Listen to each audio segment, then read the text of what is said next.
Hi everyone. I want to explain what Resplendence is all about and why it's a win-win for everyone and for the future of life itself. Resplendence is a living condition in which we complement the science of how the universe works and how life emerges with the wisdom to ensure the generations of life on our planet continue to survive in abundance and illumination. Resplendence is the way, or Tao, of wisdom that arises from knowing how to live in paradise in the natural world by caring for it as our central sacred calling. Resplendence, to shine brightly, transcends the spiritual and behavioural bondage of religion, to bind together. No matter how much people try to paper over the cracks, our exploding understanding of the natural world is in a collision course with traditional religions based on archaic notions of creation. Ideas such as the moral deity who creates the world in 7 days and holds us to account for our sins in a final day of judgment, as Judaism, Christianity and Islam declare, are fictitious fallacies based on myth and fantasy, which are projections of our own human nature into the cosmos and have no basis in reality. They also lead to a terrible outcome, apocalypse, a triage of all life amid scorched earth conflict and tumult, the very thing we most urgently need to avoid to survive as a species.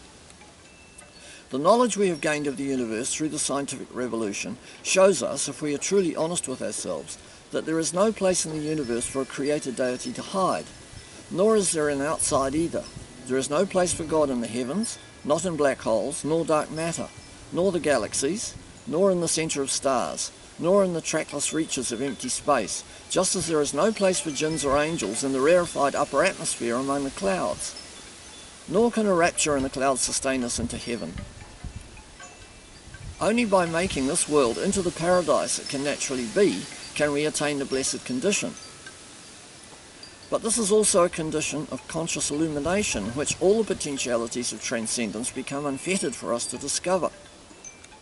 All religions revolve around the nature of conscious existence in a world spanned by waking life, dreams and visionary states. But we now know that conscious awareness is an emergent attribute of the biota, the living biological life forms. And the biota are in turn the most complete interactive manifestation of the complexity of the forces of nature shaping the physical universe. Thus, if anything manifests the attributes we associate with deity, it is we ourselves as conscious sentient beings, and it is we ourselves as active agents who must take personal responsibility for affecting the universe, creating history through our actions during our lifespan, and for the future fate of the world we are so impacting upon. We are living on a planet that has all the attributes of our wildest dreams of paradise, but if we don't look after it properly, it could become an apocalyptic hell. Human impact on the planet is both destroying the natural habitats of the species on which we depend for our own survival, and in 1 or 2 centuries releasing all the carbon stored over 300 million years, precipitating a rapid change of Earth's climate, more extreme than at any time since the demise of the dinosaurs. We are also stockpiling weapons of mass destruction. In the case of nuclear weapons, we could accidentally annihilate whole continents through the hair trigger of mutually assured destruction. Right in the very generations in which scientific discovery is giving us an inscrutable understanding of the universe around us, we are collectively acting in a way to cause completely unnecessary, deleterious impacts on the planet that are deranged and completely unwise from any point of view. Although some of this misadventure comes down to human expedience and greed in a winner-take-all tragedy of the commons, traditional religions based on the supremacy of God over nature, men over women and mind over matter, many founded in a desert environment, are leading to the destruction of nature on a planetary scale.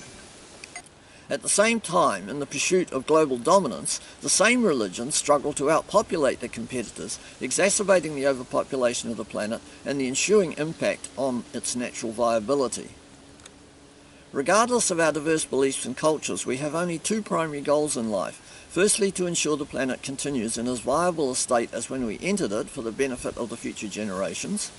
And secondly, to discover ever more deeply the nature of reality and conscious existence around us. As sexual beings, we inherit our life and consciousness from the fertility process, so we need to respect sexuality and our biology as the basis of our higher consciousness, and not reject it as inferior or corrupt it as religions tend to do. Without sexuality and sexual recombination, complex conscious organisms could never have evolved, So the mortal condition is the trade-off which gives rise to the immense variety of each of us as sexual individuals and to sexual love. This comes with the redemption that by giving back our energy to sustaining the generations of life, the immortal condition is perpetuated in the passage of the generations. Critical to conscious existence is the knowledge that we are autonomous beings capable of changing the physical world around us and knowing the good and bad consequences of our actions. Having intentional will means the buck stops with us. We are consciously responsible for our actions and need above all to use our lives to make the world a better place. Our one true calling in life is to cherish and replenish the earth so that the generations of life can continue to flourish. Nothing else furthers in any way once we have passed on. Resplendence is the way we can couple together with science to re-paradise the living planet for all the generations to flourish in abundance.